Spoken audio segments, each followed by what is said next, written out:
Magandang hapon. Update muna tayo sa lagay na ating panahon ngayong araw ng Sabado, September 9, 2023. Sa kasalukuyan ay southwest monsoon pa rin o hanging habagat yung nakakaapekto sa may kanlurang bahagi ng northern at also ng central Luzon. Asahan naman natin yung magiging panahon dito sa may Metro Manila area at sa ating buong kapuluan, partly cloudy to cloudy skies na may mga isolated rain showers or thunderstorms. So, yung ating mga Regional Services Division maglalabas ng rainfall advisory, thunderstorm advisory o di kaya heavy rainfall warning kung kinakailangan. At also, may kita natin sa ating satellite imagery dito sa may silangang bahagi na ating bansa. Meron tayong nakikita mga cloud clusters. Ito ay mababa ang tsansa na maging low pressure area in the next 24 to 48 hours. Para naman sa lagay na ating panahon bukas, nakikita natin mostly dito sa Metro Manila and also sa buong Luzon, patuloy pa rin yung magandang panahon pero may mga tsansa pa rin tayo ng mga localized thunderstorms lalo na tuwing hapon at gabi. Agwat ang temperatura sa atin sa Metro Manila 25 to 33 degrees Celsius. Dito naman sa may Lawag, sa may Tugigaraw at Puerto Princesa, 25 to 32 degrees Celsius.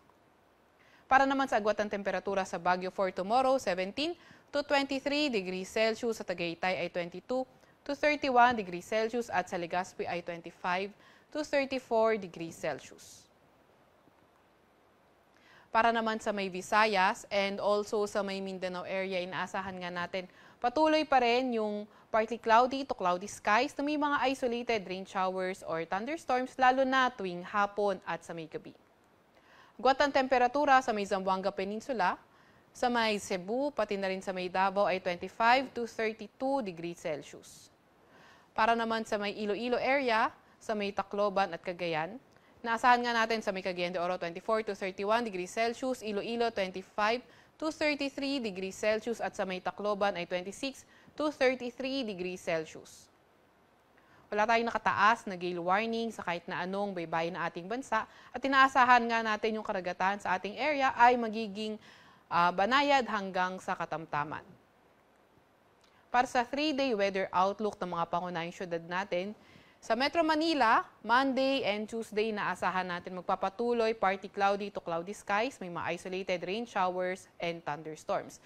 Pero pagdating ng Wednesday, September 30 dito sa Metro Manila, kanlurang bahagi ng Northern at Central Luzon, pati na rin sa may kanlurang bahagi ng Calabarzon, inaasahan natin na posibleng maging cloudy skies tayo dyan na may mga kasamang scattered rain showers and thunderstorm dahil sa posibleng epekto ng habagat. Agwat ang temperatura sa susunod na 3 araw, sa Metro Manila maglalaro mula 24 to 32 degrees Celsius. Dito naman sa may Baguio, sa may Legazpi, Metro Cebu, and also sa Metro Davao, asahan pa rin natin yung partly cloudy to cloudy skies na may mga isolated rain showers or thunderstorm. So, yung ating mga Regional Services Division muli maglalabas ng mga thunderstorm advisories kung kinakailangan dahil mas posible yung mga mas madalas na mga thunderstorm activity sa may lalo na sa may kanlurang bahagi ng ating bansa. Agwat ang temperatura sa Baguio maglalaro mula 16 to 23 degrees Celsius, Legazpi naman ay 24 to 33 degrees Celsius, sa Metro Cebu ay 25 to 32 degrees Celsius at sa Metro Davao 24 to 33 degrees Celsius. Ang araw ay lulubog mamayang 6:03 ng gabi at sisikat bukas ng 5:45 ng umaga. Huwag magpapahuli sa update ng Pag-asa. I-follow at i-like ang aming Facebook at Twitter account, DOST_Pag-asa. Mag-subscribe din sa aming YouTube channel, DOST-Pag-asa Weather Report at bisitahin ang aming website para sa mas detalyadong info, pag-asa.dost.gov.ph. At yan muna ang latest mula sa Pag-asa Weather Forecasting Center. Veronica Torres, nag-uulat.